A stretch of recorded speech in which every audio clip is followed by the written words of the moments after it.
ஒரு நாள் ஒரு பிரசங்கியார் வந்து இவ்வாறு பிரசங்கம் பண்ணினார், நீ விசுவாசிப்பாய் என்றால் தேவனுடைய மகிமையை காண்பாய். அப்ப இந்த அம்மாவுக்கு ஒரு கேள்வி வந்துச்சான், ஐயா விசுவாசிச்சா அற்புதம் நடக்கும்னு சொல்றீங்களே, நான் விசுவாசிக்கலாமா? காரணம் என்ன? குழந்தை பெறுவதற்கு அடிப்படை தேவையான அந்த கர்ப்பப்பை எடுக்கப்பட்டு விட்டது, நான் விசுவாசிக்கலாமா?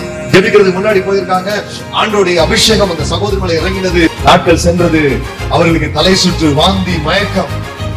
அதற்கு அரசாங்க மருத்துவமனைக்கு போனார்கள். அங்க கம்ப்யூட்டர் செக் பண்ணாங்க. அம்மா பேர் என்ன, நம்பர் என்ன?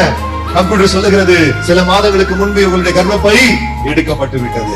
உடனே டாக்டர் நினைக்கிற, ஓகே கர்ப்பமா இருக்க வாய்ப்பு இல்ல, ஓகே வேற ஏதாவது ஃபுட் பாய்சன் ஆயிருக்கும். 2 மாசம் போச்சு, வயிறு வெளியே வந்துருச்சு. திரும்ப டாக்டர் போற, டாக்டர் பாக்குற, ஐயோ கர்ப்பப்பை எடுத்தாச்சு, குழந்தை இருக்க வாய்ப்பு இல்ல. அப்ப கட்டி ஏதாவது வளர்ந்துச்சா தெரியல, ஸ்கேன் எடுப்போம். ஸ்கேன் எடுத்தா உள்ள கர்ப்பப்பை இருக்குது, குழந்தை இருக்கு.